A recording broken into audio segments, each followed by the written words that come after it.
As you can see, I have some new equipment that I have not really updated much of my background. I want to touch on a subject today that is very sensitive, and I've talked about it before briefly. I think I was doing,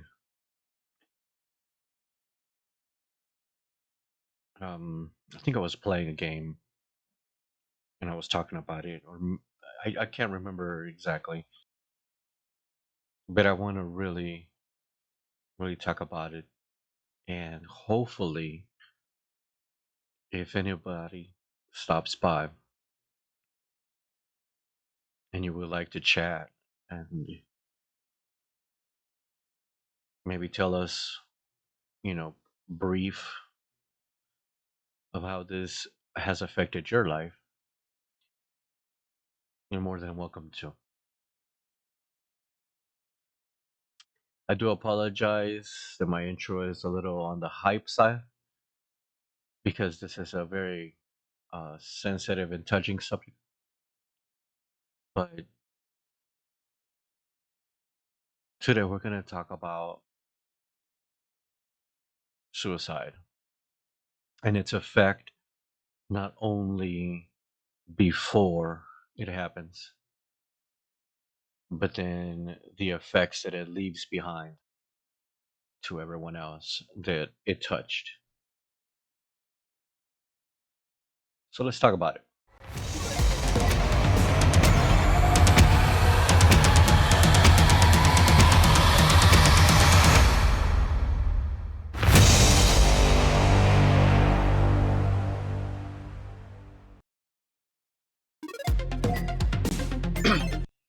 Greetings, everyone. I am Redness, the gaming realtor, and I was gonna do some gaming today, but I think this is a little bit more important to really get into.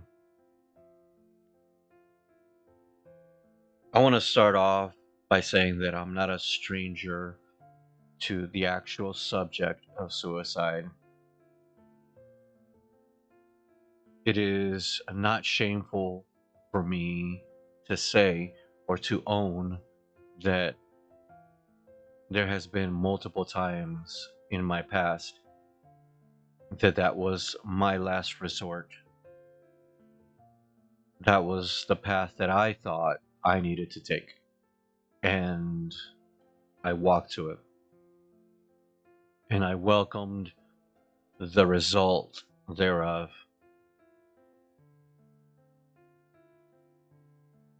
And only once I can think that my decision could have actually affected close people to me.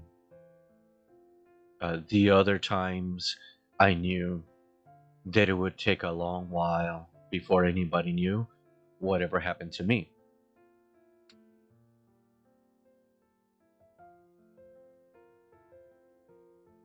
And it is a subject that we have to be careful in talking, only because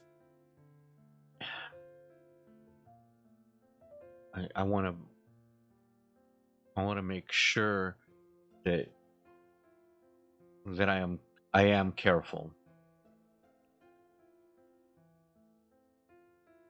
when I'm talking about this.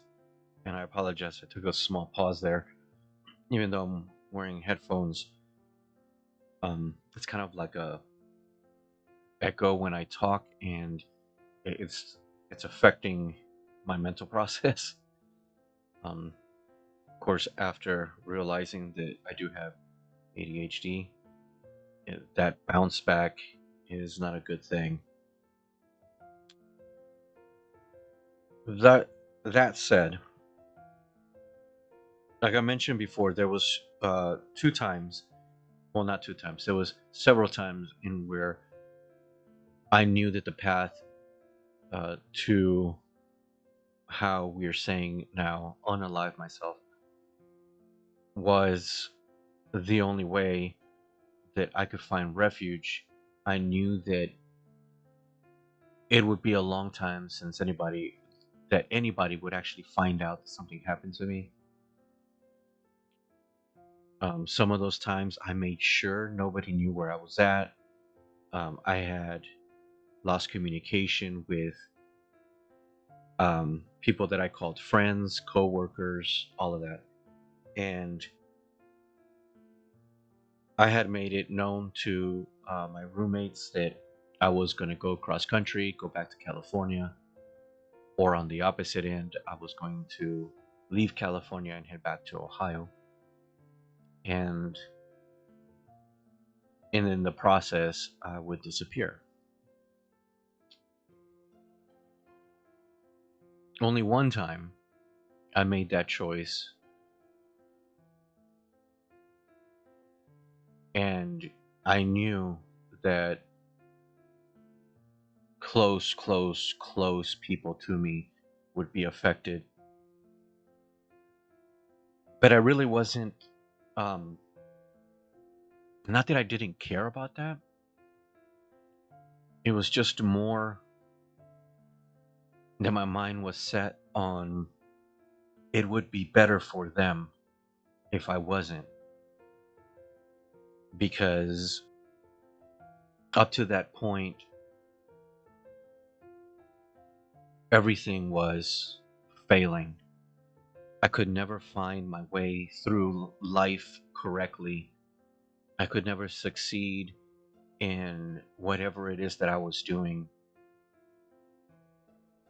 And it was mostly on not necessarily not succeeding at the position I was in. It was more, I wasn't getting to that standard that I had set for myself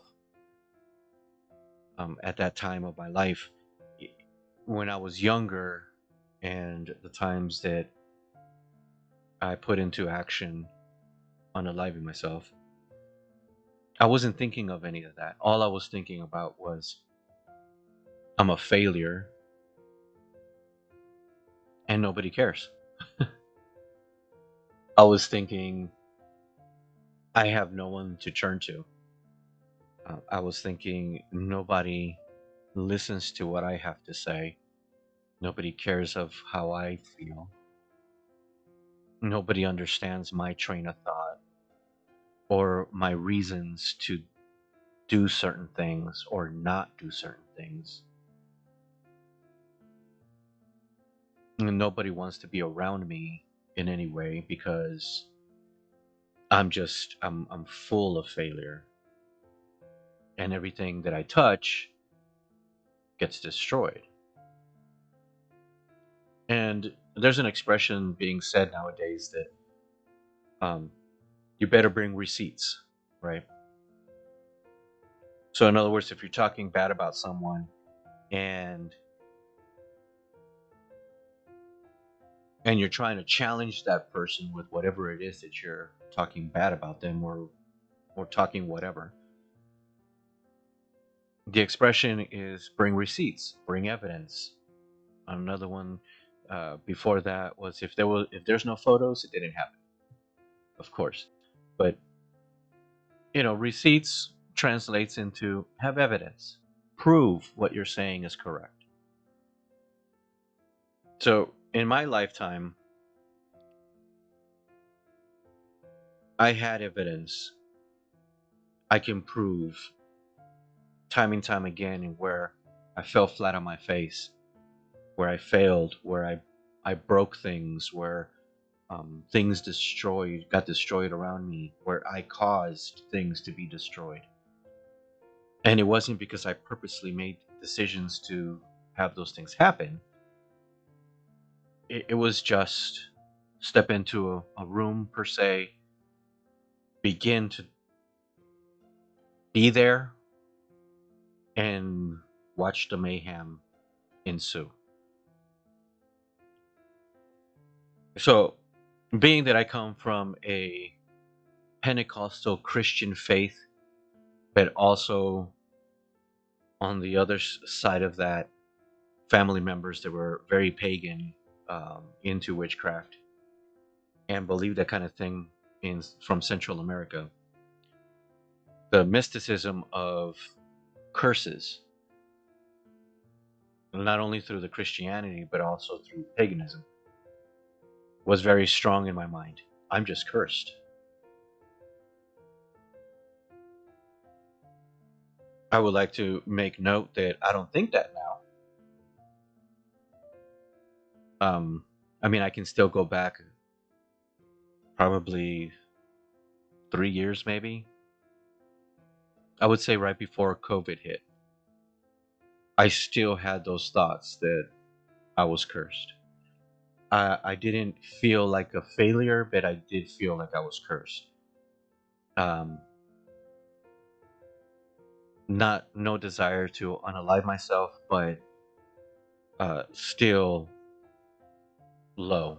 And even to this day, I fight uh, spells of depression. So those slumps where you just all of a sudden dive, and if you don't if you don't catch control fast enough, I mean, you just go down that rabbit hole, and it's very, very difficult, very, very difficult to get yourself out.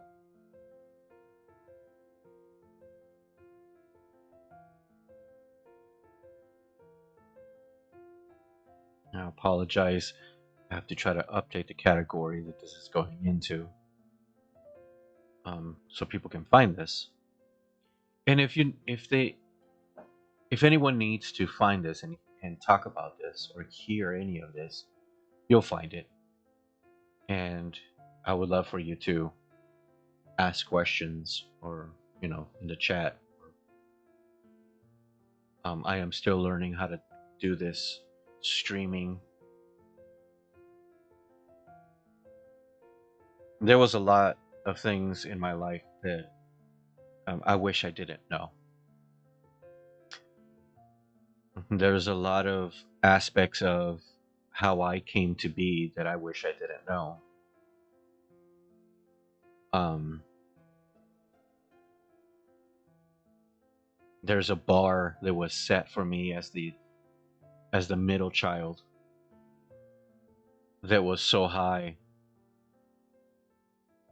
that I thought I was attaining it and I was close to it. But I wish I didn't know that the process of acceptance for that was already set in that I would never get there. And believe me, I'm saying all of this for a reason. And that reason is to whoever sees this either now or later. I need you to realize that I know what I'm talking about in a sense. It's not identical to your story. No story will ever be identical to your story. And if anybody says, I know what you're going through, I mean, if you need to yell at them, yell at them. I'm not going to say don't do that, but just let them know. You don't. You understand because you might have had some things happen in your life that put you in that position. But you don't know what I'm going through because every single person is different. We all deal with things different. We all process things different. And the only thing that becomes common ground with everyone is decisions that are made before you get to the point that no other decision can be made. We all have the ability to make decisions no matter how deep and low we are. We all have the ability to make those decisions. But some have it way more difficult of a time to make those decisions than others. it is much more difficult for some to accept that kind of advice or encouragement, because it's difficult to see it that way at the time when you're dropping, or where you're already down at the valley, stuck in the thorns and feeling the pain. It's hard for you to really grasp that voice that's way up there telling you, you got this, you can do it, because you're down here. You don't see that. One of those times for me was laying in the field, in a cornfield, after I tried to crash my vehicle when I thought that I had lost everything. And when I tried to end it all at that point, I knew one way or another this was going to end. And somehow I got thrown out the window, the side window, and I bruised myself up and everything, but didn't break anything that I can actually remember. Um, there was nothing wrong with the car. I thought I had flipped it multiple times. There was nothing wrong with it. I know only those details, the details of punching the gas, knowing that I was coming to that dead end, and letting go. And then after that, I remember I was waking up, which was one of the other reasons for me at that time that I knew this is messed up. I don't know how long I've been laying here, but there was no one. No car went by, no person stopped, no one. I have no idea. I couldn't tell you what kind of strength or whatever I had to limp myself all the way back to my car and actually drive the car out of this field. And I drove myself to an ER because I was in pain. I was hurting bad.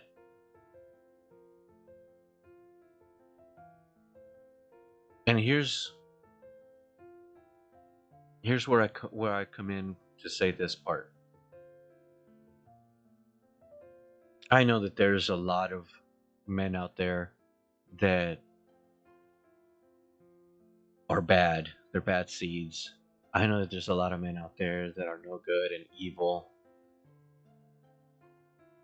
highly sexist, misogynist. I mean, I understand there's a lot of them out there.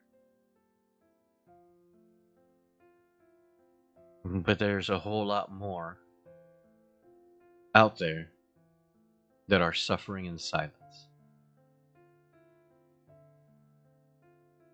that have no clue where to go, have no idea who to talk to, are surrounded by possibly hundreds of people that possibly love and care for them,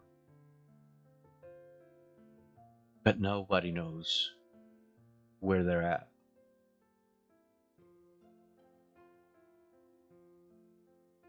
And at that point where I drove myself to the ER, I found out that I was one of those statistics in where it was a suck it up, in where I told them what I had done, and I explained to them how I was feeling, and I explained to them why I was at that point in my life, why I was so low. And I remember the nurse just sitting there shaking her head. And pretty much just saying, you know, um, I don't know why you could have done something dumb like that. There's other ways to resolve your issues. You know, there's nothing wrong with you. You're bruised up. We're gonna send you home with some ibuprofen, and just next time, think it through.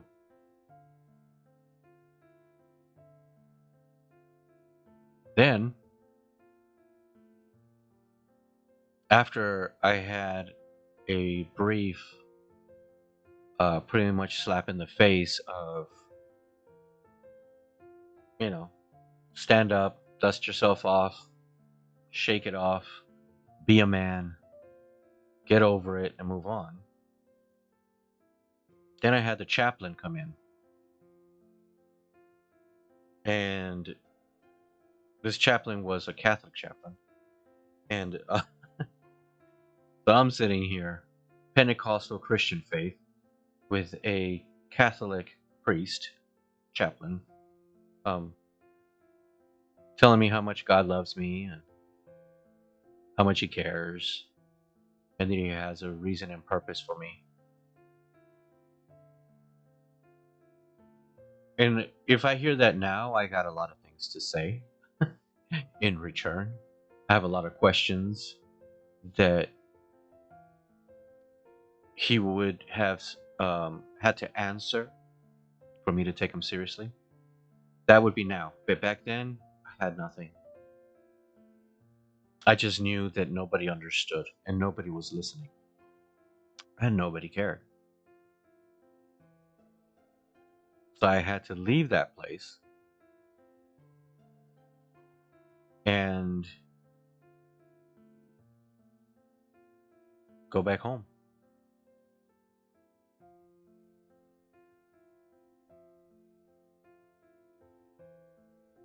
And there's so many more stories that I could tell you. That's just one. There's multiple times that I could tell you that I was just so numb and so low that it happened. I took action for it.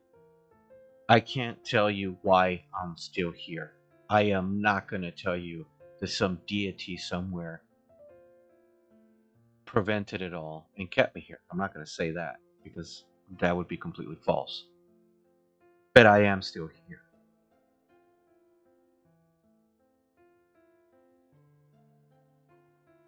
As a man that still deals with depression, that still deals with the fear of rejection, that still deals with the fear of failure, a man that just last week on March 29th turned 49 years old. And there are times still to this day where I'm scared to go to sleep, to close my eyes, because I'm not afraid of death. What I'm afraid of is not waking up and knowing what happens next, what any of my children accomplish, what could me and my wife accomplish, what friends, acquaintances, what they accomplish, what new things we as human beings create, even to the point of what if I'm gone today and tomorrow's the day where aliens show up and I didn't get a chance to see that with my physical eyes. I may experience it in energy, but I didn't experience it in this. So the fear is the fear of the not knowing what comes next.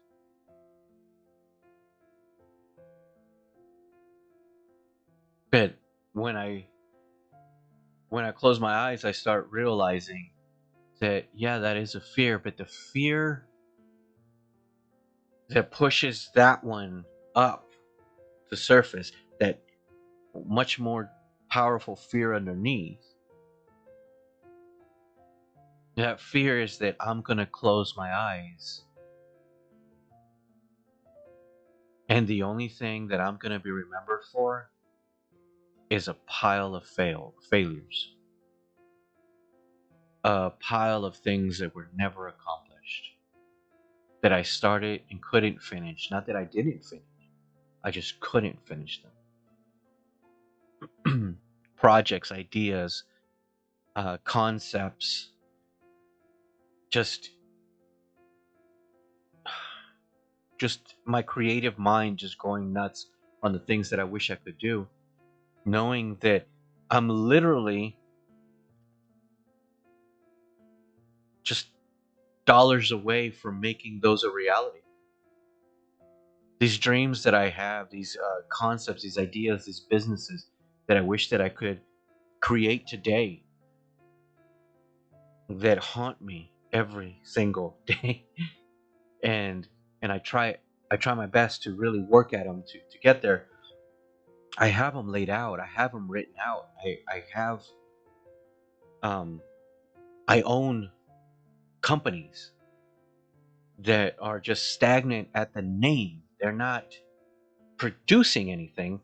They're just stagnant at the name only, the LLC name only, because the mighty dollar stands in my way. There's not enough of that coming in to help pay for the responsibilities of my household, and at the same time to be able to have enough to bring these ideas to life, which would then create that mighty dollar and multiply it so that I can bring in enough to pay for the responsibilities of my household.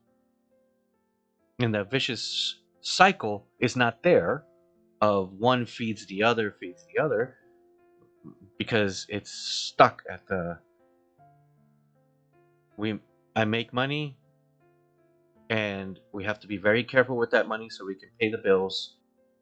We splurge a little bit, to keep ourselves comfortable and happy, and then we we move on carefully so that we have enough for the next cycle just in case no money comes in. And that's just my small fraction of a story right now.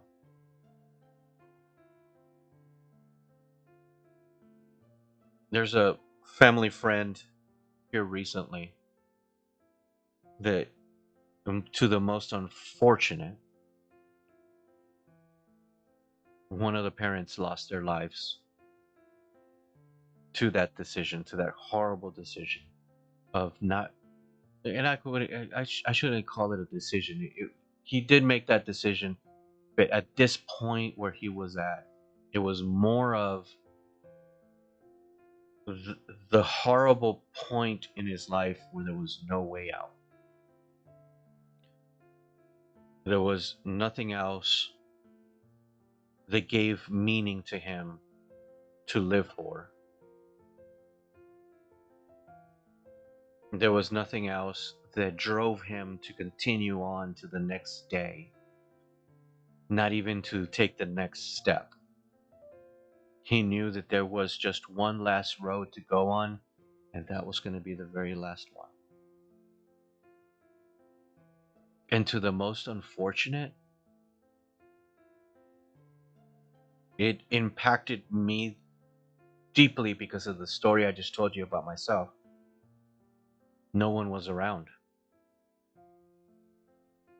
He was alone. He may have decided to have it that way, but in life, I am more than certain that's how he felt as he walked through his own path of life. His partner, probably oblivious to his pain, probably oblivious to the solitude, probably oblivious to his feelings. Probably. I'm saying probably because I'm not going to assume anything, but it could be a possibility. It also could be a possibility that they knew everything about it, but they didn't know how to handle it. So they just try to patch it with other things or excuse it some other way or just try to run from it and hide from it so they didn't have to deal with it. Or they probably knew of all that and just didn't care. Or, because there's so many of them, again, these are all assumptions. Or you're a man, deal with it, suck it up. You don't got time for that. We got to pay the bills. We got to eat. We got to fix the car. We got to fix the house.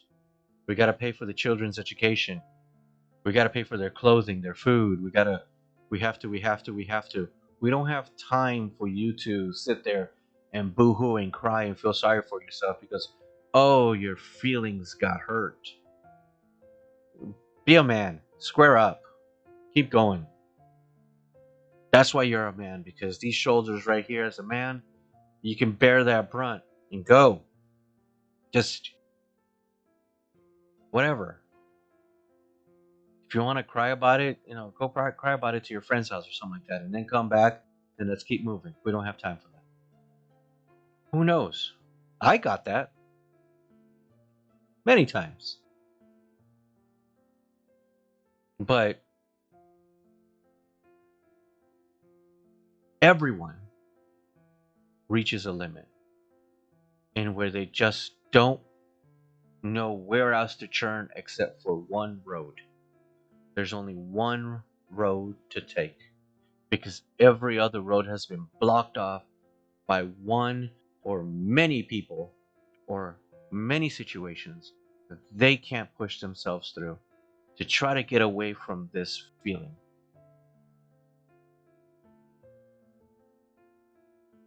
And then it puts us in, well, it puts me in a place where I'm thinking, and I'm thinking about me using myself as an example. There are many, many times in where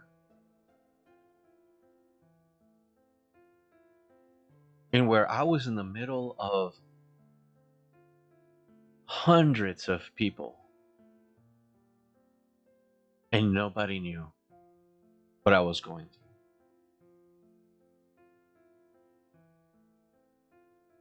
I was working um, at times surrounded by kids and having fun with kids and doing the whole whatever, making them laugh and having them you know have a good time because I worked at Discovery Zone. So I would create games for birthday parties and kids that were visiting, coming to and playing whatnot, and everybody would see me laughing and all that. But by the time I would get to back to my house, I was already back down that low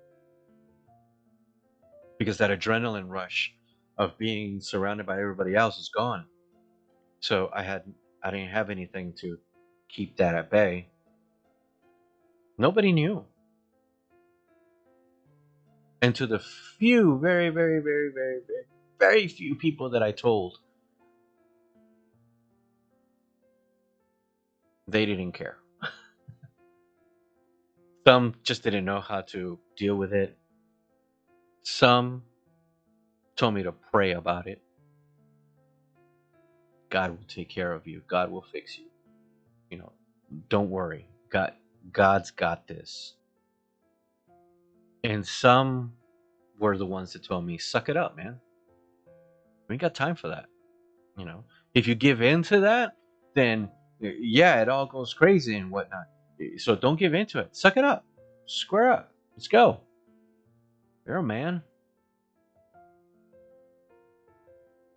Into what I remember about Hispanic culture, men don't cry. They call us sissies for that. Nowadays, the terms that I would be called when I was younger would be referred to as extremely homophobic because they're making a comparison to someone that's supposed to be a man, a manly man, and no, you're not. You're more of a girly man, so forth and so on. And you guys know where that would be headed. But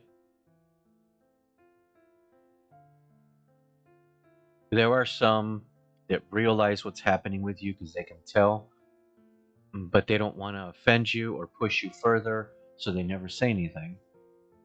There are some that are oblivious to what's happening and think that everything is okay, and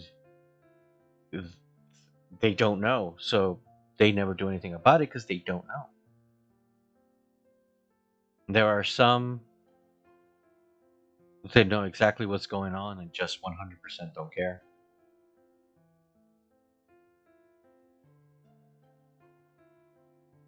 And there are some that try. Hey, are you okay? Yeah, yeah, I'm fine. You sure? Yeah, yeah, I'm fine. Okay.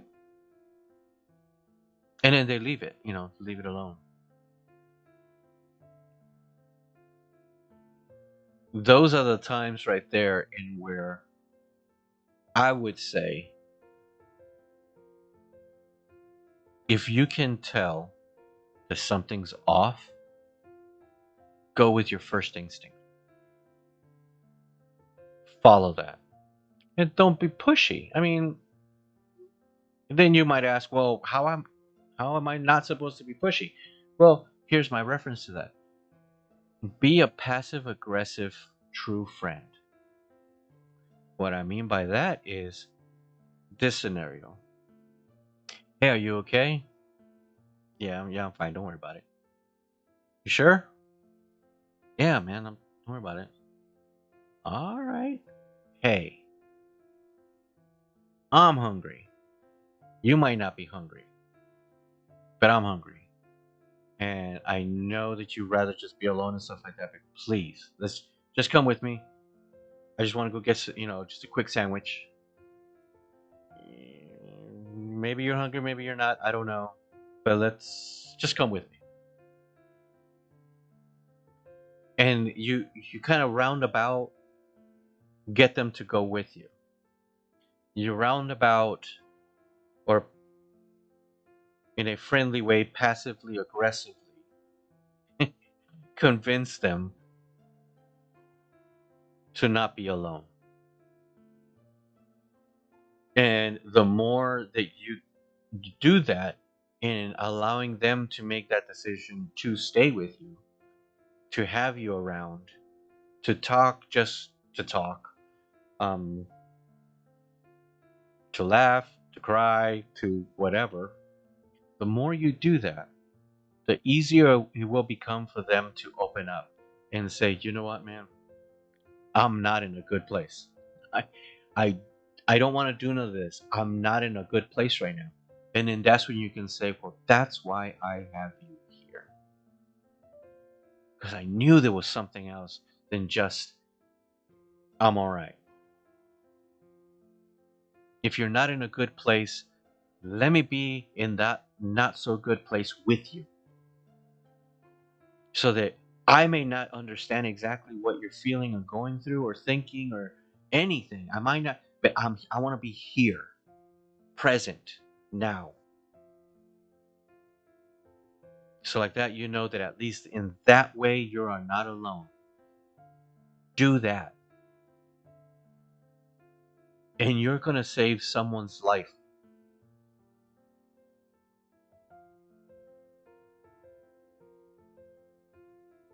before this loss that our family friend just recently had, we had lost a friend of ours just about a month or so, maybe a couple months or so before that. The one that I made the first video about this, and we were talking with my wife about it. My wife said, I didn't see it coming. I should have, because the last thing that they posted was, I need to get out of this funk, or I hope I get out of this funk.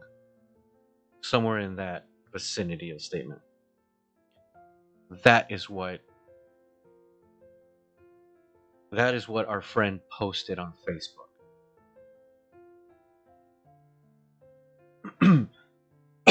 Excuse me. And if we would have utilized our experience on how things are, if we would have utilized our experience, even for me, if I would have utilized my experience on how I felt so many times before, I may have realized there's something else there. Maybe we should go have some dinner with him. Maybe we should, maybe you, as talking to my wife, maybe you should ask her to go and, get dinner or get some drinks or something. You know, there's so many, now reflecting back, there, so many things we could have done. But the one thing that I understand now, and that I think it's the lesson for all of us to have, is if you ever hear anybody just say anything as remotely vague as that, I just need to get out of this funk. Check up on them immediately. Check up on them, and check up on them constantly. Get them thinking. When they're not thinking about other stuff, their brain locks up into thinking about what has them down, about what has them distraught, about what has them failing, about what has them empty, about what has them hurting. Dive in there and get them to talk about other things. Get them to think about other stuff. Get them. Don't ever think that you make them realize that there's something to live for, because in someone in that situation, someone that has that kind of depression or that kind of pain, that kind of noise in their head, nothing, nothing is worth living for. You could be holding your newborn baby in your hands, and that still wouldn't be worth living for, because the noise and the pain are so much worse, are so much louder than anything that you can interject at that moment, that they will still do what they got to do. If they get the chance to be alone and do what they got to do, they will take that opportunity and do it. It's a it's a point of desperation to achieve the only answer that is extremely clear to them. To some, is to shut off the noise in your head. Where's that switch where I can shut the stuff off? There's so much rumbling around in there that it becomes a physical buzzing in the ears, because there's just so much. To me, learning to try to control it, to me, it's in imagination. I've always had a very extremely vivid imagination, and to some would know it as a third eye. The third eye opens up, and then I see things, I feel things, I hear things, I experience things as though they were here, as though I'm in real life. And all of that becomes the same style of noise that others hear, that is just just constant. To me, it's the visuals that it's like being in a six-dimensional ride. You hear it, you smell it, you feel it, you're surrounded by it, and all your senses are just going nuts. And that's what happens to me at points. And believe it or not, you would think that that keeps me above ground. No, that's what starts throwing me down. That becomes that slippery slope that I start just sliding down on. And I just, I can't stop it. I can't get out of it. I don't know how. And when I finally see a glimpse of some kind of handle there that I can grab onto, I reach out and I grab onto that, and then I'm dangling right before I go completely over. For the unfortunate part, I have to do that on my own. Not that my wife doesn't love me or care. It's just she's going through her own as well. I've made the decision that I have to deal with that kind of noise on my own so that I can pull myself out of that and help her. But there are times in where I can't, and I apologize to her, and then I let it out. And I tell her, "Baby, I'm sorry. Forgive me, people." I say, "Baby, I'm sorry. I can't hold this in, but please listen." Something triggered me. I seen a TikTok and it triggered me. I heard a song and it triggered me. A clip of a movie or something like that triggered me.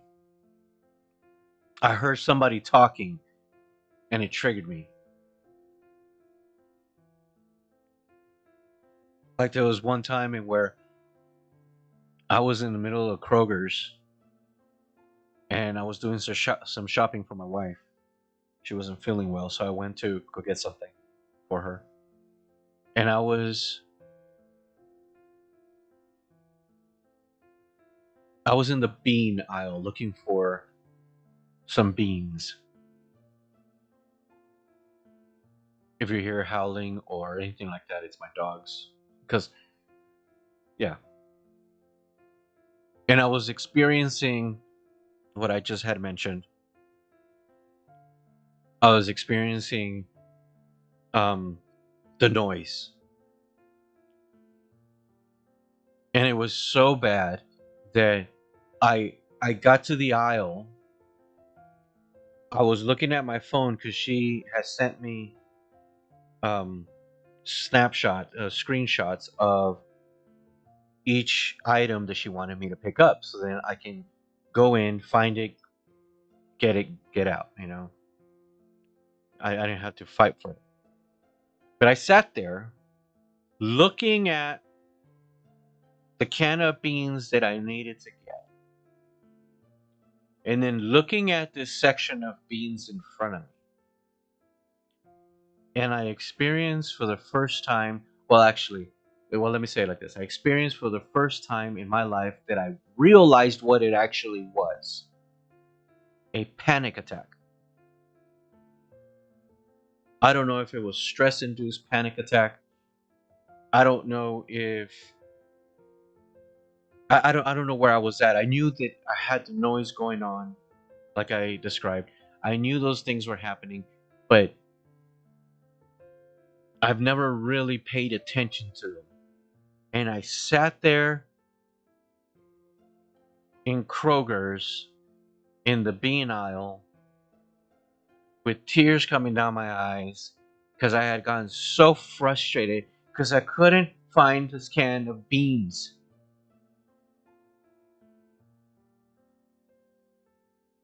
And I dried my eyes real quick because in my peripheral vision I seen somebody coming, so I dried my eyes real quick, just kind of pretended that I was doing something else, and then I looked over and it was one of the employees, and I was like, oh yeah. So I said, excuse me, can you help me find this can right here? For some reason, I can't see it. And the guy looks at me and he's like, it's right here. I was standing in front of the thing the whole time, but I couldn't see it. I couldn't see it, and I don't know why I couldn't see it. I don't know why. I understand the panic attack bit. I don't know why I wasn't able to realize this is what this is right here in front of me. Just grab it and go.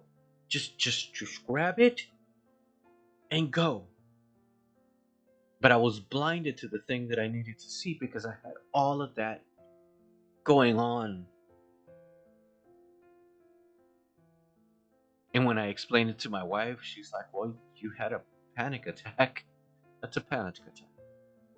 And I'm like, "Holy hell." Because I never really paid attention. I remember feeling like that multiple times throughout my life, but I just thought it was just something that just came up, and I just needed to kind of like gather myself and then go. I there was really no meaning to it. There was no definition, no title, no nothing. It was just that. I experienced it. Here I go. I'm a very active person, or at the time, or when I was younger, I was a very active teenager or kid. You know, so maybe trying to rush so much, my body kind of like locked up, and then I just had to like calm it down and then go. Um, but no, they were all panic attacks. In this one, I actually paid attention to what I was feeling, paid attention to what I was going through.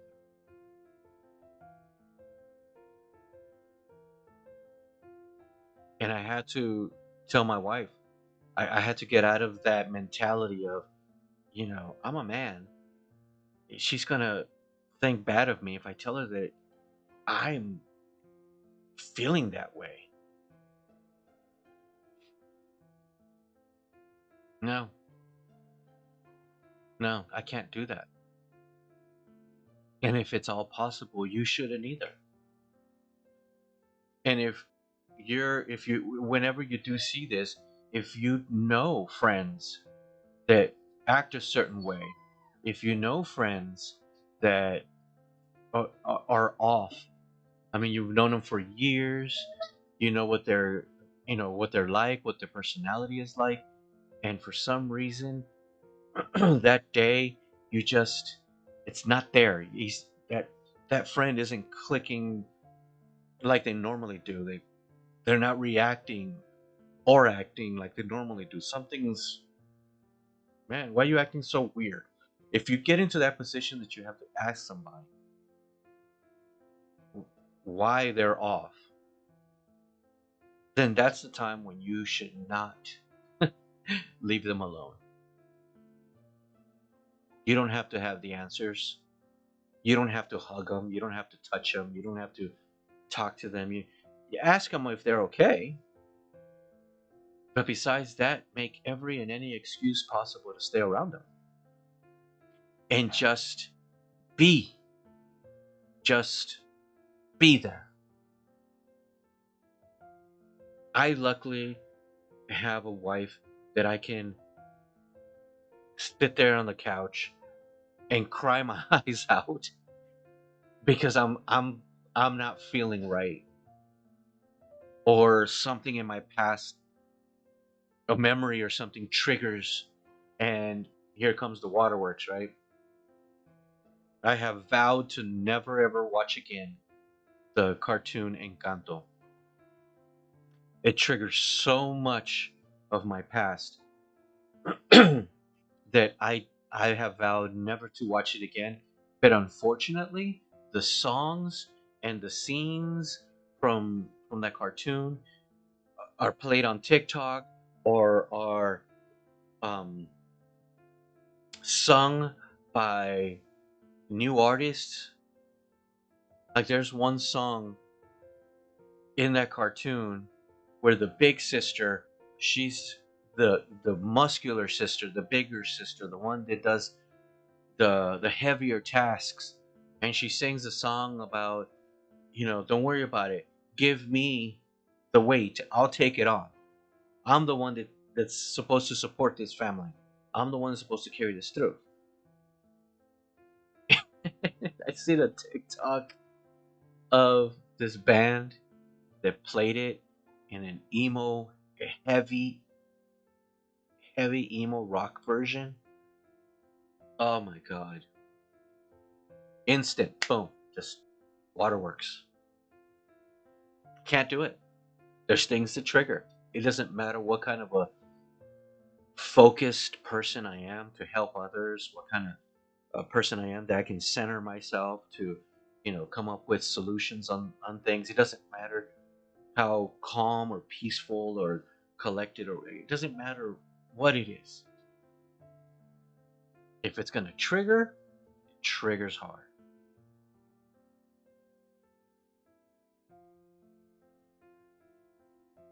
And if you see somebody that gets triggered, that means that there's still fresh wounds that are trying to heal, but something's still there that's not allowing it to. So somehow that has to come out in order for it to heal.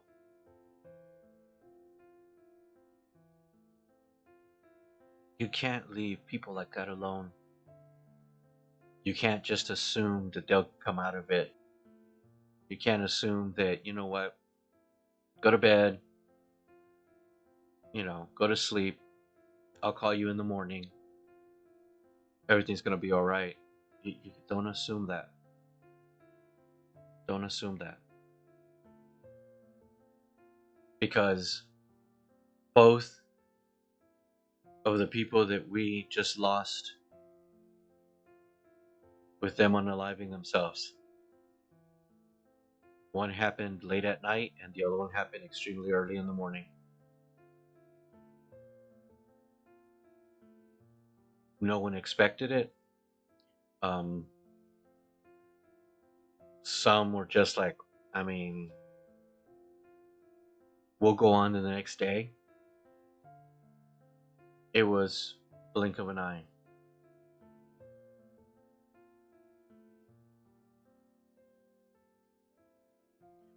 I encourage you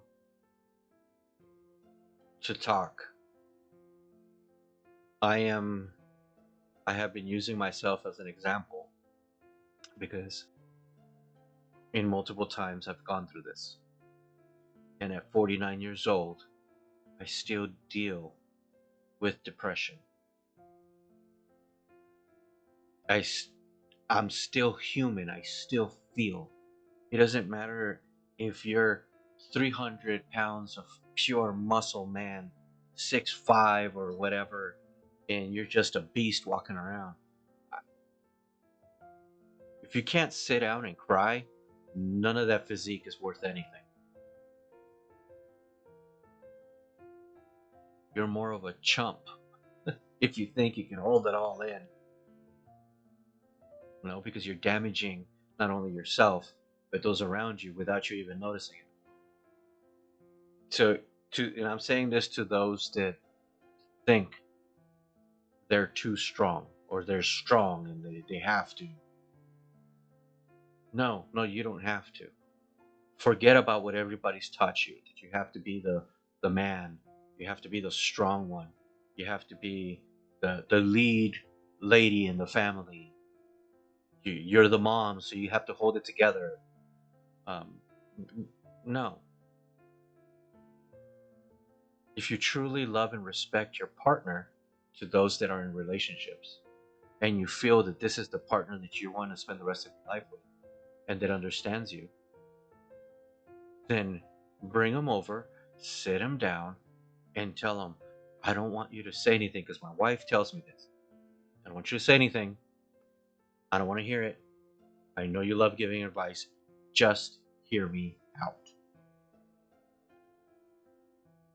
And then you take on the responsibility of sitting there and listening. Don't say anything.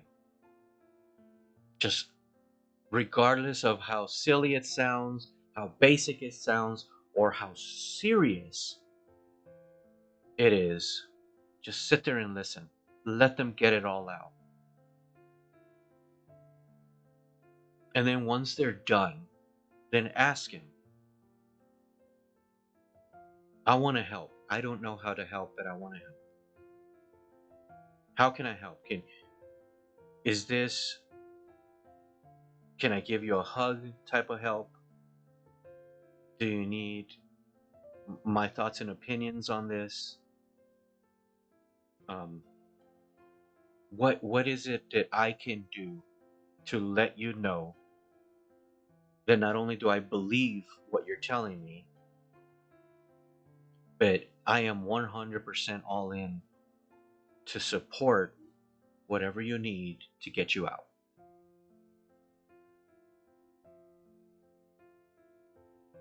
Because they're the ones that are dealing with it, not you. Don't impose who you are on them. Ask them not only how they're doing so they can tell you, but also ask them what you can do. And that way you know you have their permission to do whatever it is that they're asking you to. Again, whether it's a handshake, a hug, advice, a drive. Can we just get in the car and just go? There's times that my wife says, can we just go? If we get an Instacart order on the way out there, then cool. But can we just get out? And we go.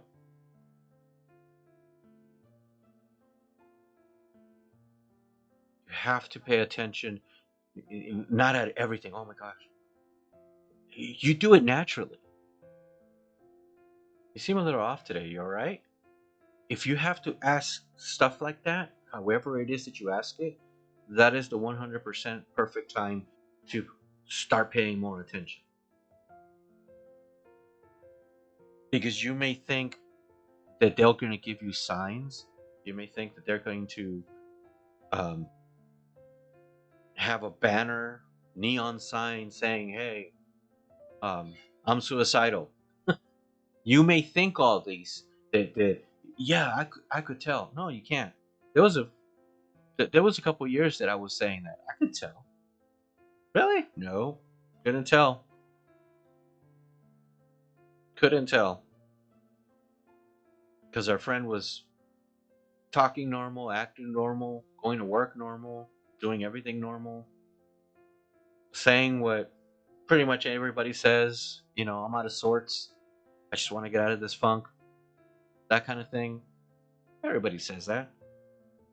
And then boom. No, I can't tell. Nobody can tell.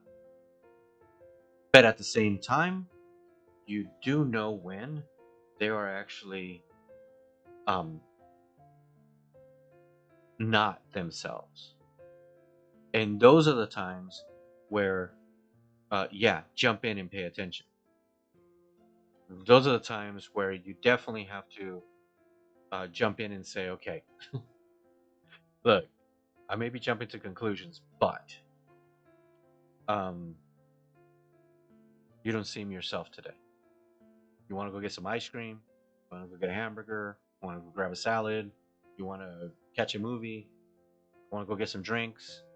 You want to go, hang out at the park and just, vape for a while? I don't know, whatever it is, wherever it is that you're at with the people that you know.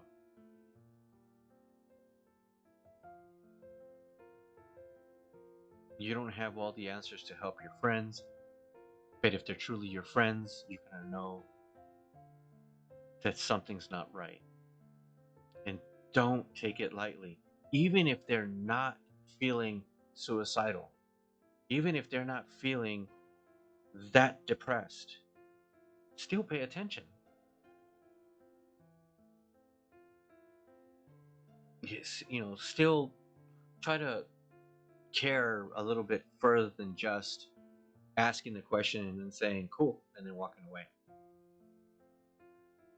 For your partner, for your children, for family members, for friends.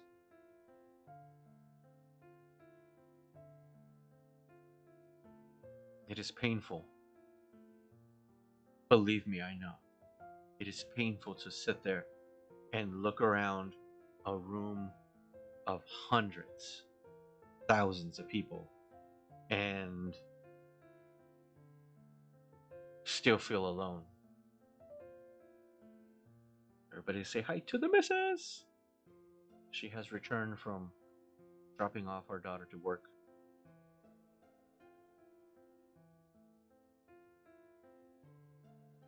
Let me say this too. This is why I'm saying that I know what that feels like.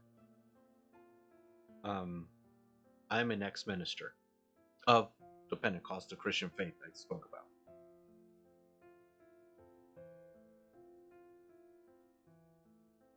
I have been in my um, early 20s. I have been in one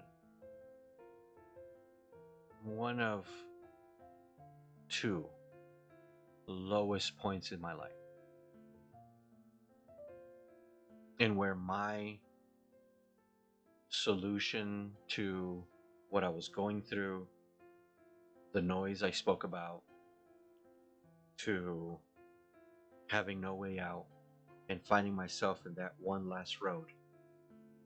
I had that all going on through my head while I stood in a pulpit in front of thousands. While I sat there and preached the gospel, having people crying, coming up to the altar, in the words of Christianity, repenting of whatever sins they felt they've committed through that week or whatever, raising up their hands and praising the Lord and all that. I knew how to do that so well that no one knew. No one knew. That once I locked up the church that evening, it was going to be the last time I was going to lock up that church. It was the last night of the quote unquote revival, how they call it. And all the masses were going to go home. We were going to have about, I believe it was a 3-day break between that last service and to then start regular service after that. But nobody was going to see me come back. And I was assured that no one was going to know what happened to me until probably days or maybe weeks later. That was already my mentality. That's how I felt. That's what was going through my head. And nobody knew that. Standing there in front of thousands, nobody knew.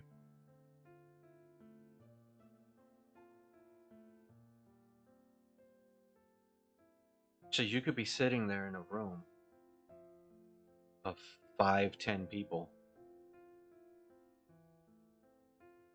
And I don't want to say I guarantee it, but I'm going to say it anyway. I can guarantee that one of them in that room is probably at that point or getting close to it. In where they're laughing with you, cheering, drinking, smoking, having a good old time, and everybody's enjoying themselves. And everybody's like, man, this is the best night ever. I can't remember when we had this much fun. And there might be that one. And once everybody goes home, never comes back. So you never know. You can't tell. And you never know. But if somebody is a true friend, or if anyone, let's say it's you see that friend that you know he's laughing, you know he's enjoying himself, but that's not you. That's something's. What's wrong with you? What's going on? Nothing. I'm good, man. That right there? Well, okay. Yeah, you're coming to stay with me. You, we're gonna hang out more than just this. Let's go. Let's do this. Because even if it is nothing, you don't want to take the chance that the next day you either get a phone call or an officer walks up your door. You know, and you don't want to sit there and say, "I, I could have done something."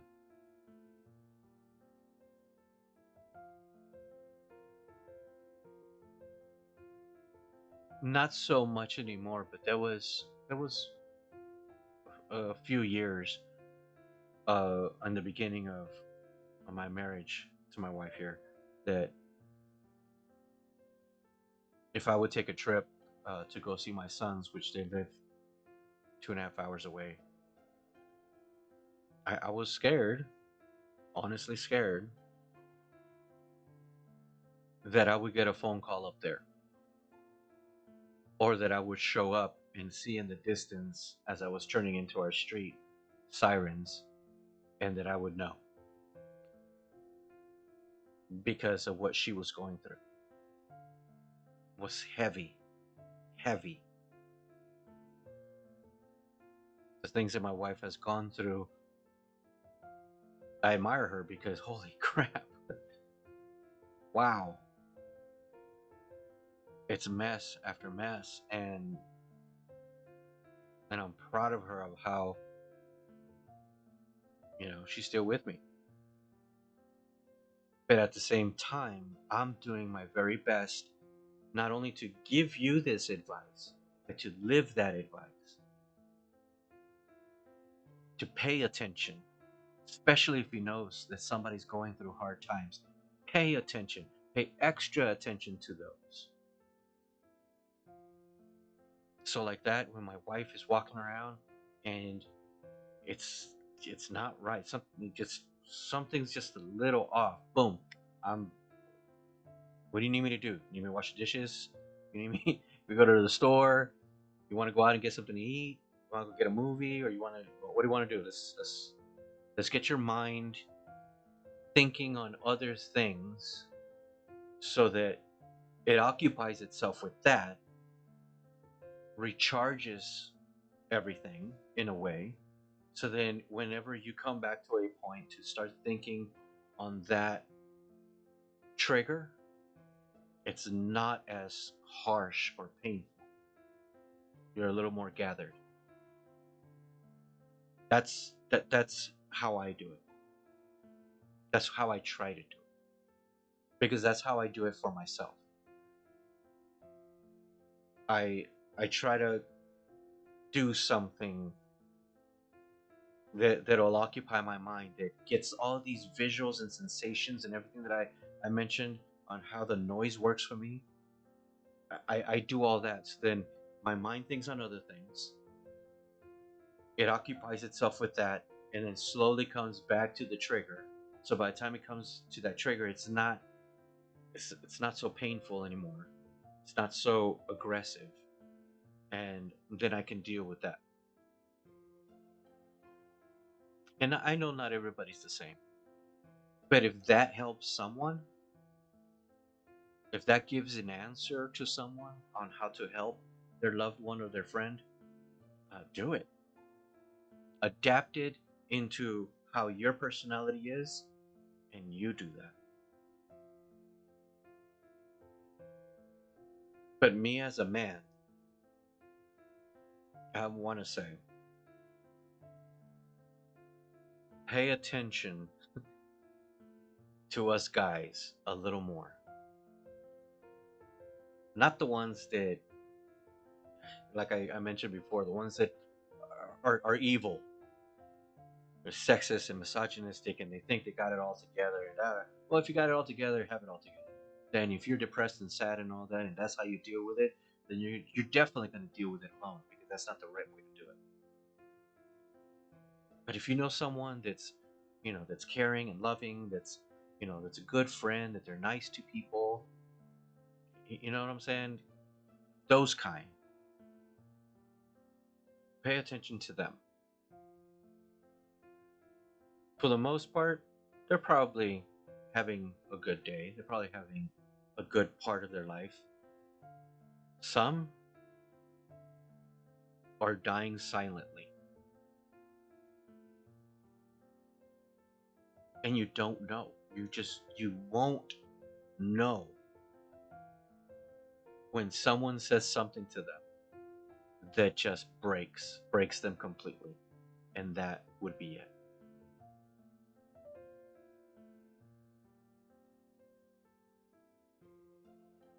And I say that as for us guys because we've been taught, and more so Gen X generation, um, and to the older millennials, we've been taught suck it up, square up, and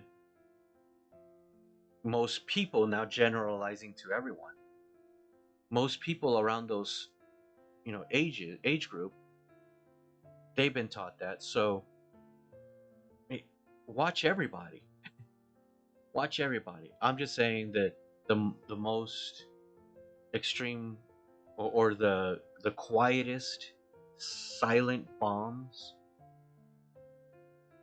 usually come um, from guys.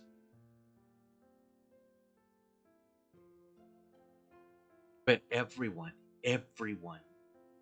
deserves to be paid attention to. Everyone deserves to be believed on what they feel and what they're thinking, or what they can't feel, or the things that they can't think about. There are things, again, using myself as an example, there are things that are black holes in my mind about stuff in my past. That there's times where I sit there and I want to remember. I want to remember these good times that I know that were present in my family, and I can't. I can't bring those out for some reason, and that starts throwing me down. You want to remember good things, and then it triggers bad things. I, Humans are a fickle species. We're so complex. But just because we're so complex doesn't mean that we have to suffer in silence. Even though some of us want to, because we don't want to bother people. We don't want nobody to know. And nobody can help me anyway, so why should, well, there's at least one person out there, hopefully. There's at least one person out there that still wants to experience things in the future with you. So don't miss that out on that, and don't allow them to miss out.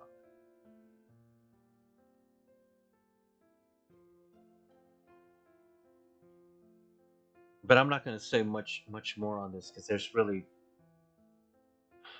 there isn't really much you can talk about before you really start going in circles on it. I can't guarantee or promise you that things will be okay. I can't guarantee or promise you that you're not alone.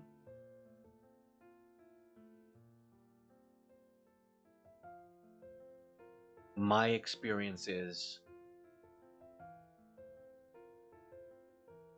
I'm still here, and because I'm still here, I was able to find someone that accepted me for me, that believed me, that listens to me, and doesn't call my problems pity parties as I've had in the past, that actually cares about my well being as much as I do for her. I'm in a place now where, yeah, I still have to struggle and fight to succeed, but I'm not destroying things. Things are not falling apart. Things are not exploding in my face anymore. And I wish that I could go back and tell my 10-year-old self, 13-year-old self, 17-year-old self, 19-year-old self, 22-year-old self, and 33-year-old self. Don't do it. Don't even, yeah, you thought about it. So you can't, don't even think about it. No, you thought about it, but don't do it. You're going to get there. It's not going to be all right because it's going to hurt all the way there, but you're going to get there.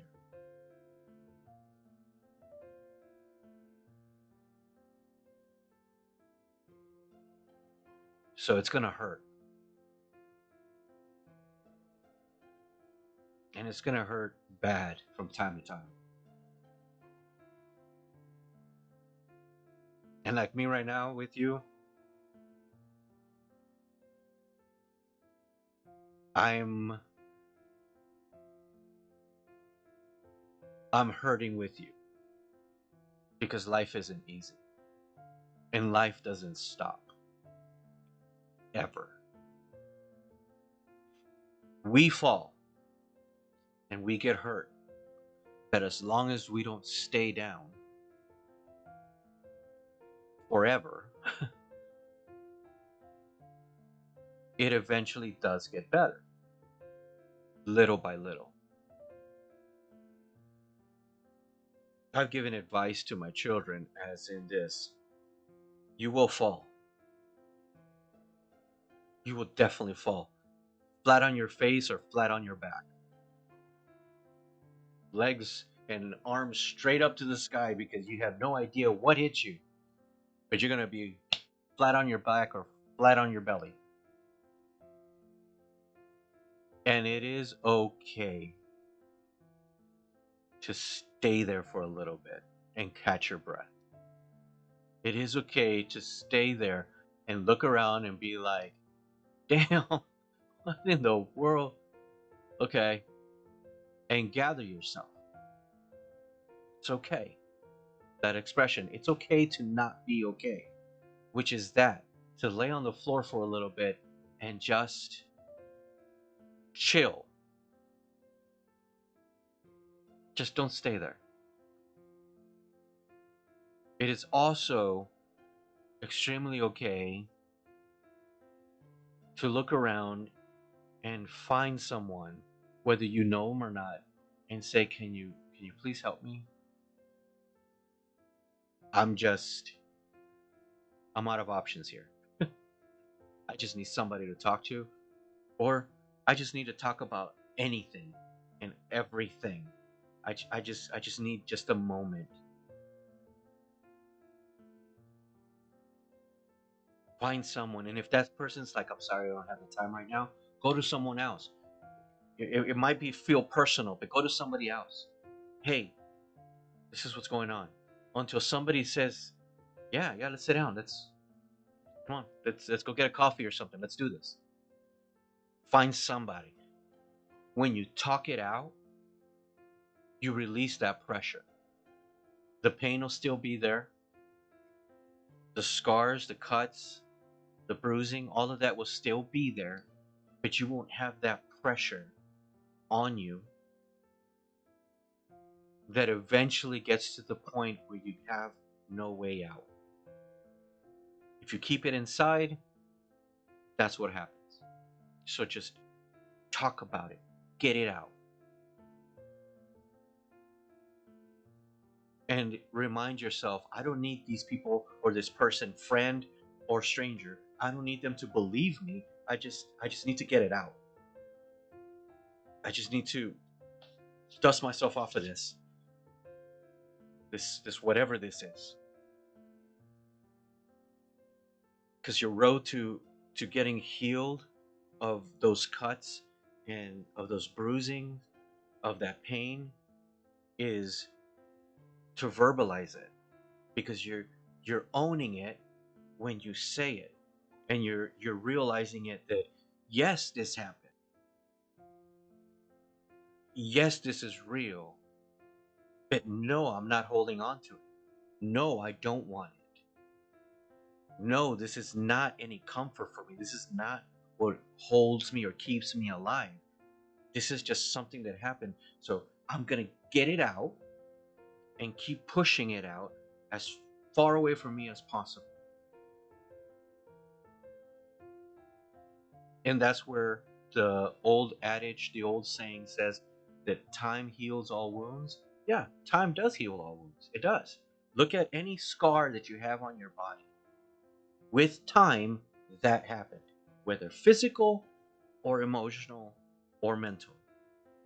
In time, it does do that. But time isn't the actual medicine or solution for it. That's not what it is. Time is just that. It's the time. Sometimes it can heal in a short period of time, or sometimes it takes a whole long period of time, but it eventually does. The difference is, what do you do in the meantime to allow time to heal it? What kind of medicine are you putting in there? Are you constantly digging in and ripping out? And in times like, well, start all over. Or are you carefully digging in to get out the infection, to get out whatever's in there that's hurting you, and pushing it out and getting it away from you? Talking it out starts that process, starts the process to healing. Taylor Swift says something on a TikTok that I heard this morning that blew me away, because it's very, very, very true. Very, very true. And I'm going to summarize it because I don't remember word for word, but I'm going to summarize it. She basically said this: there's absolutely nothing wrong with not forgiving and forgetting. There's absolutely nothing wrong with it. You don't have to forgive and forget.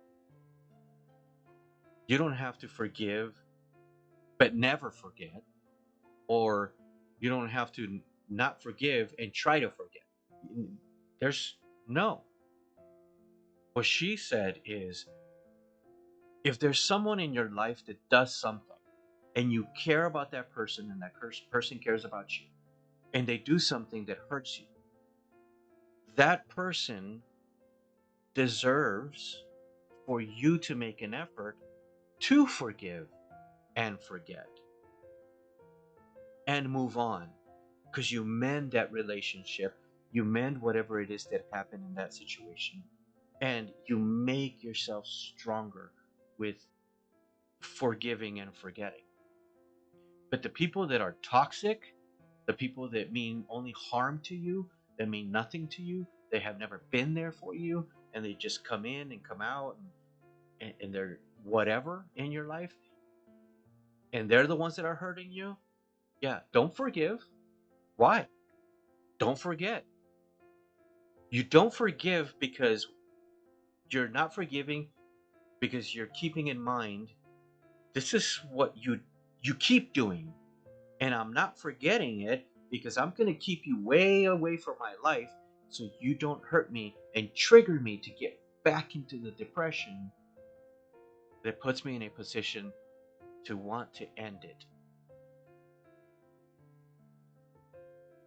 So the people that mean nothing to you, yeah, keep it fresh. Because when they come back around, you know. But the people that actually mean something in your life, and they actively do things with you so that they have a meaning in your life and you have a meaning in theirs, yeah, forgive and forget with them. Those are far few in between. But that blew me away. And that in itself is part of the healing. That in itself is what's going to help you get away from those pitfalls, or help you level yourself out and come out before you get there, before you start sinking too low. That you start remembering, wait a minute, this person has always done this. So it's not me, it's this person. So I'm pushing all this out. Let me go talk to somebody that's a little stronger at this and can help me keep this person away from me. And you go and talk it, you get it out, you talk to it with somebody else that you trust, and you let them know.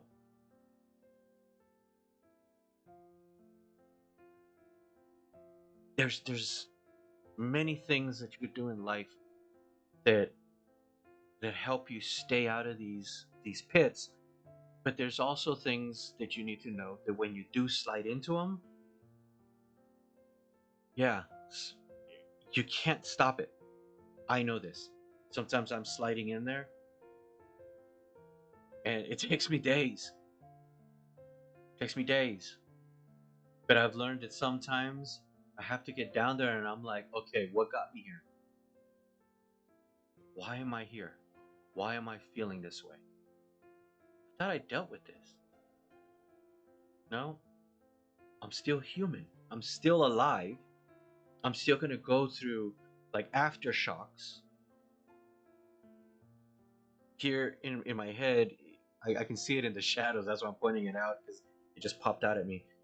Here in my head, I have 52 stitches because I had an accident in 1997. 6? 7? 1997. I can't. It was one of those 2 years. Either way. Massive, massive car accident. From time to time, I still get phantom pains right here. This whole section of my head. Because that whole part right there was just gashed open. Straight down to my skull. And from time to time, I still feel phantom pains there. Sometimes it goes numb there. And I'm like, the heck? It just, time healed this. Okay? But that doesn't mean that the scar itself and the injury itself still doesn't come back from time to time and haunts me with some kind of pain. I'm not bleeding anymore. It's not gushing out anymore. But it does hurt. I have surgery in my lower back. And believe me, there's days where I'm like almost 100 years old, have to walk with a cane or a walker because I can't straighten up. My back hurts so bad. I'm there's I don't have the hernia there anymore. I am, my back is not open from the surgery. I'm not bleeding out. So time healed that. But the ramifications of the injury still come back from time to time. So you're going to feel the pain of how things have been going through in life. Because life doesn't stop. It'll drag you right with it.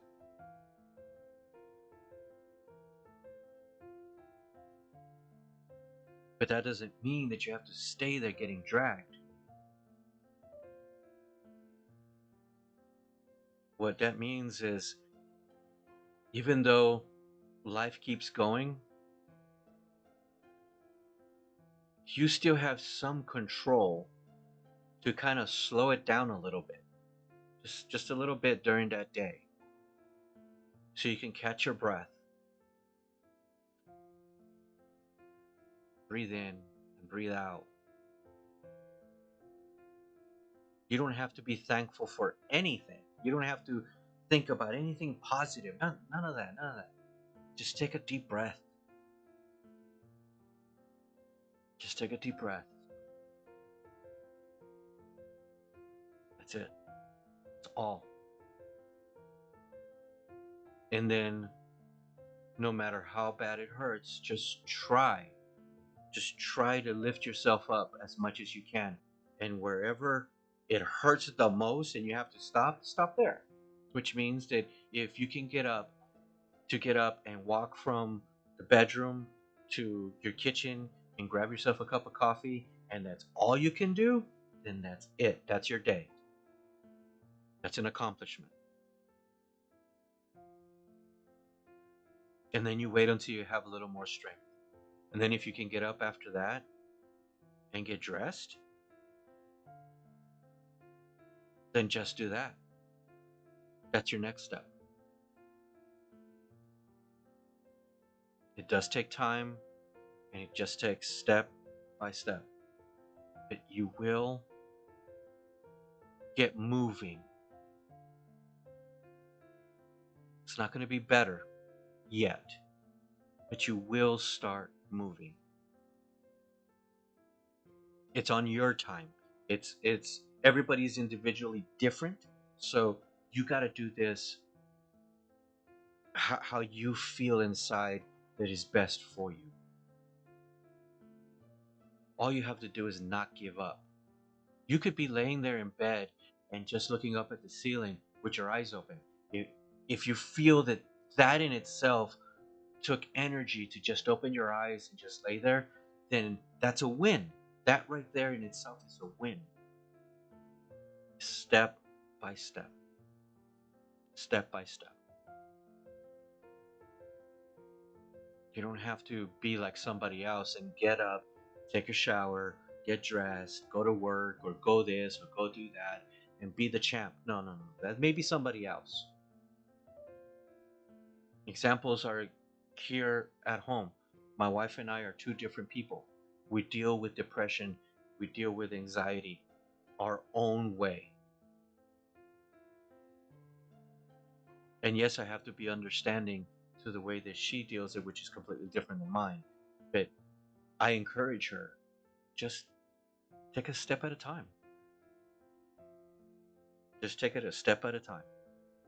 Don't rush into anything. Don't force yourself to do something you don't want to do, but at least make a decision to do one little thing, just something, so that you don't stay stagnant. You don't get stuck somewhere. Just do one little thing and keep moving. And if you don't move, you don't move. If you just sit up, that's it. That's good. That's a win. That's a win. I don't know you. If you're watching this here or wherever you're watching this, I don't know you. Okay? The only one right now that I know is my wife. That I am and she says she bathed today, cooked, and did a couple of dishes. And that's a huge win for her. That's huge for her. If you would know her full story, that is amazing. And I'm proud of her for that. Because it takes a lot of energy for her to get to those points. And each day is different. There's some days where she's nonstop. Go, go, go, go, go. And then there's some other days in where just getting up, just sitting up in bed is a win. And that's fine. And that's fine. And to what I was saying is that whenever you're watching this, I don't know you. The only one I know is my wife. But just because I don't know you doesn't mean that in some way or another I don't understand. I do understand. I am not in your shoes, and I will never be in your shoes. I will never be in your mind. I've told this to my daughter many times. I'm not in your mind, so I don't know how you feel. I don't know what you're thinking, what your decision process is. I don't. But actions speak louder than words. And your actions that you do with the words that you say allow for you to gain just a little bit of strength and a little bit of authority over whatever's keeping you down. So know this from a perfect stranger, that I may not know anything about you, and I may not know at what level you are in your feelings of depression and anxiety. I I may not know any of that. But know this. If you're listening to this, if you're seeing me here right now, I am extremely beyond belief proud of you, because you're actually seeing me. You've done something, regardless of how small or insignificant it may be. I just ran across your video. I just accepted to watch you. That's all I did. That's a win. You're still here listening to this. That's a win. It might be small. It might feel like it's nothing, but no, no, no, no. That's huge. It's huge. And it only gets bigger from here. Your accomplishments, your wins. It's only more from that. Because this means you're not going to allow whatever is keeping you down, you're not going to allow it to keep you there. You're going to make sure that every moment of your life counts, no matter how insignificant it may feel or how big it is. Everything that you do counts. And you're going to make sure that you do it to the best of your ability to benefit you and you alone. If you have a family, it doesn't benefit your family, not your partner, not your children. No, no, it's got to benefit you. Because once it's done benefiting you, then you can put it out to everybody else.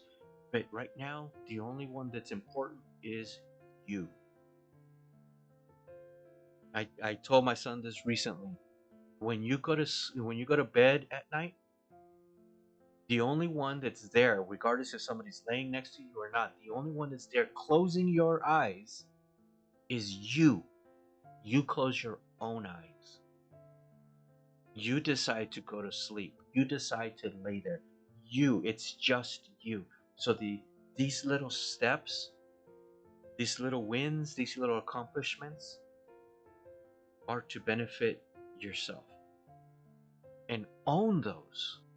Own them. Nothing is too small. And nothing's too big either. But own them. Call them your own. And remember, if you do fall again, if you start picking yourself up and you stumble and you fall again, don't look at that as a failure. It's not a failure. It's not a failure. All it is that you still don't have the strength to stay standing. So just start again. Take that deep breath. Calm yourself just by breathing. Or if you're the type that likes to talk to people and whatnot, call somebody and just talk to them about anything. If you're the type that is like myself, an artist, and you need to create something, then create something. Whatever it is that gets you thinking about something else in order for you to just breathe, do that. Whatever it is. And I'm saying all this is because I'm giving you actual answers on, well, how do I move on? How do I get out of this? That's how. To realize that you don't have to jump up and run. No, no. Internalize it. Look at yourself. Who am I? How do I do things? Do I move a step at a time and slow down? Is that how I do things? Then that's how I'm gonna recover. Am I somebody that has to work? Then I'm gonna work and think on that and regenerate. Am I an artist? Am I a musician? Am I a streamer? Content creator? What am I? What do I do best? What is it that I love? So then I can jump at that and do that to recharge. Find something that helps you recharge. And that helps you not to stop too long, Because if you stop too long, then you get stuck in your own thoughts. Then that's where finding yourself with only one road to take, that's where it becomes dangerous, because that's where that lies. I'm a perfect stranger, and I will include my wife in this. If you need somebody, find my information and let's talk. We will listen, or I will listen, or she will listen, regardless of what it is you do. Find someone and know that because you're listening to this, you have done one win, one important win. And I'm proud of you for that. You're going to get to a point where you're going to feel like you need to give up. And if you do want to give up so you can just sit back down, give up that way and sit down and take a breather. But don't give up completely. There's other things that we can talk about, but it's for another time. That's just a lot of positive, like overly positive stuff that we can talk about. But for now, this is where what you need, in a sense, is knowing it might not be okay right now, but at some point it may be okay. And I'm saying maybe because I don't know the future, so I don't know if that's going to happen like in the next 5 minutes, or in the next 5 days, or in the next 5 months. I don't know, but it is eventually at some point going to happen. You just got to try to make sure that you're there for when it does. And I'll be here. I'm not doing this to get rich. I'm not doing this for notoriety. I'm not doing this for any of that. I'm doing this because I have fun doing this. And this is kind of my one of my outlets. One of my places where I can actually recharge. For some reason I guess I like doing this, so I'm gonna continue to doing this. So you're gonna see me here. And for now you're gonna see me hopefully every Monday, Wednesday, and Friday. And if the time comes on any of those days that you don't see me or have a notification that I'm on, then find me somewhere. Yeah, I have a link tree on my stuff, and go to my link tree and find me and say, "Hey, I thought you were going to stream today." You know, accountability. Hold me accountable to that, and I'll jump on. I'll At some point I will. If I can't do it here, I'm gonna learn to do it on my phone. I'll jump on there. Maybe that's what you need. You need me here, so I'll be here. If it's playing games, if it's just talking, whatever it is, you let me know. I'll do it. But I can tell you, I've been holding back. I got this big old ball right here holding back tears because I don't want to lose anybody else or know that someone else was lost to us for unaliving themselves because they had nowhere else to go. They had no one to turn to. They had no more answers. That's hard. It's hard. But we'll, one way or another, and at some point we're gonna be okay. And we will see amazing things happening. Like I told you, I have dreams that I want to come true, and the only thing that's holding me back is that mighty dollar. And I know that I can get there. So I want to make sure that that comes true, and I want you to be here to see that. And if whenever you see this and you get my info and send it to me and say, you know what, I was hearing what you said, and it helped, I'll do what I can to continue to help you, because it doesn't stop there. I'll do what I can to continue to help you for as long as it takes, because it's a long journey. At some point, it may be okay. So let's find out together. Please.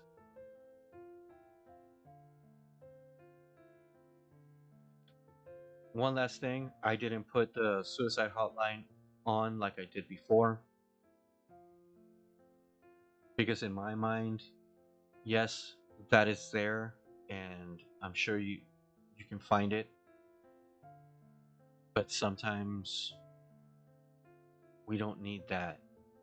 We need something a little more personal, more in our lane, you know. And if you're here with this, then this is more in your lane. So I'll be here. And I'll end it here. I think we have come to a point where it's good for me to end. Thank you for being here, for listening to this at whatever place that you did it, whether it's Facebook, whether it's here on Twitch, whether it's YouTube, wherever it is that I loaded up and you actually took the time to listen to this. I'm not going to edit this out into segments of half an hours.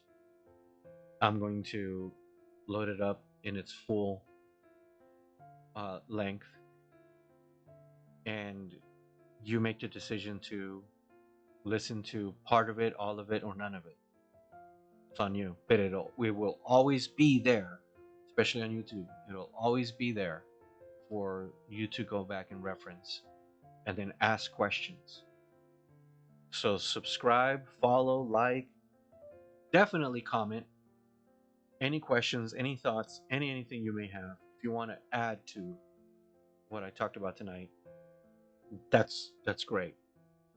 Just make sure that what you're saying is going to help somebody, because that's what we all need. We need at least one person. Okay? Well, do your best to have a good night or a good day, because it just depends on where you see this, at what time. And I want to say it. I'll just say it. It's going to be all right. It's going to be all right.